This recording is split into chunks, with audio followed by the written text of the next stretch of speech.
करू आणि मला असं वाटतं की आपण सगळ्यांनी याला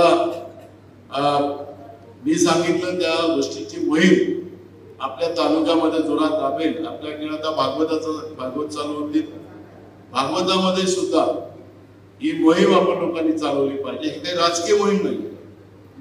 कोणी लोक तुम्हाला सांगतील की ही राजकीय मोहीम आहे, राजकीय मोहीम नाहीये। माझं मत सुरक्षित झालं पाहिजे, माझं मत सुरक्षित झालं पाहिजे। आता माझं मत सुरक्षित झालं पाहिजे, माझा व्यक्ती स्वातंत्र्य सुरक्षित राहिलं पाहिजे, याला राजकारण कसं म्हणणार? याला राजकारण नाही म्हणून याला मोहीमच करत असताना ही मी माझ्या मताची सुरक्षितता कायम ठेवण्यासाठी ही माझी मोहीम। आणि माझं मत सुरक्षित नसेल, माझं व्यक्ती स्वातंत्र्य सुरक्षित नसेल तर मी पण सुरक्षित नाही। त्यामुळे ही मोहीम मी माझ्यासाठी चालवतोय, माझ्या लोकशाहीसाठी चालवतोय, बाबासाहेब आंबेडकरांनी दिलेल्या संविधानासाठी मी चालवतोय। ही भूमिका घेऊन आपल्याला काम करावं लागेल। आणि याला ज्यांनी कोणी राजकीय वळण सांगितलं त्याला सांगायचं की बाबा तुला आहे ना, तर मग तू ठीक आहे ना। आता मी पाहत होतो एक त्या दिवशी व्हिडिओ, हे भाजपचे जे लोक आता थोड्या मताने हरले, त्यांना वाटतं की आम्हीच जाऊ। ते एका चॅनलला सांगत होते की पायलटवर मतदान, तर त्यांना एक आले तुमच्याकडे, त्यांनी म्हणाले ठीक आहे, तर तुमचं त्या निवडणूक आयोगाला सांगा एक पत्र आणा, दुसऱ्या दिवशी नानाभाऊ राजीनामा देते, पायलटवर घेऊ असं सांगायचं। आपण पायलटवर, त्यांना इच्छाच आहे ना पायलटवर घ्यायची, तर त्यांना सांगा।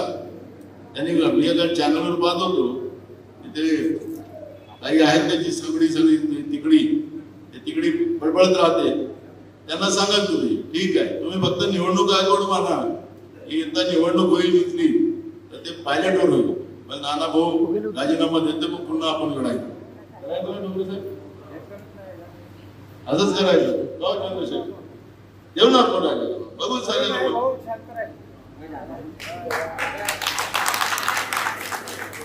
त्यांना पायलट हे लोकशाही वाचवण्यासाठी झालं। मशीन मध्ये तर तुम्ही खेळ केला तर सगळ्याच लोकांना माहिती आहे। आताही तुम्ही कोणत्या गावातलं घेतलं ना, तुम्ही जसं मार्केटवाडीने केलं तसं तुम्हाला बघा, तुम्हाला त्या गावातले मतदान आणि मशीनचं मतदान आणि याचे मतदान तुम्हाला फरक का? खूप फरक झाला। हे तुम्ही आता कुठल्या गावात तुम्ही आपल्याला संध्याकाळी 6 वाजता मतदान संपते, संध्याकाळी 6 वाजताच्या नंतर एका तासात तुमच्या गावचा निकाल तुमच्या हाती येतो। किती घरांनी आपल्याला मत मारले, किती मतं आपल्याला भेटली, ही आपल्याजवळ एकत्रित येते आणि ते बरोबर निघते। कोणत्या घरचे मतं भेटले की नाही भेटले त्याची जत्री तुमच्या हातात येते। आता तुमच्या गावाचे मतदान झालं, त्या मतदानाची चंद्री आपण पाहतो, तर फरकच दिसते, गेले कुठं मत। म्हणून तुम्हाला सांगतो की या सगळ्या व्यवस्थेमधली काळजी न करता आपण लोकांनी सरळ बॅलेटची मागणी करा। आणि विरोधकही म्हणत असतील की बॅलेटवर निवडणूक घ्यायला तयार आहे, तर घेऊन या निवडणूक आयोगाकडून कागद, आम्ही तयार आहोत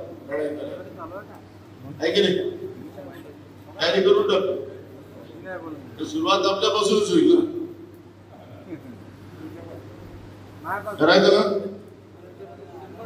100%। म्हटलं 100%। चला, धन्यवाद।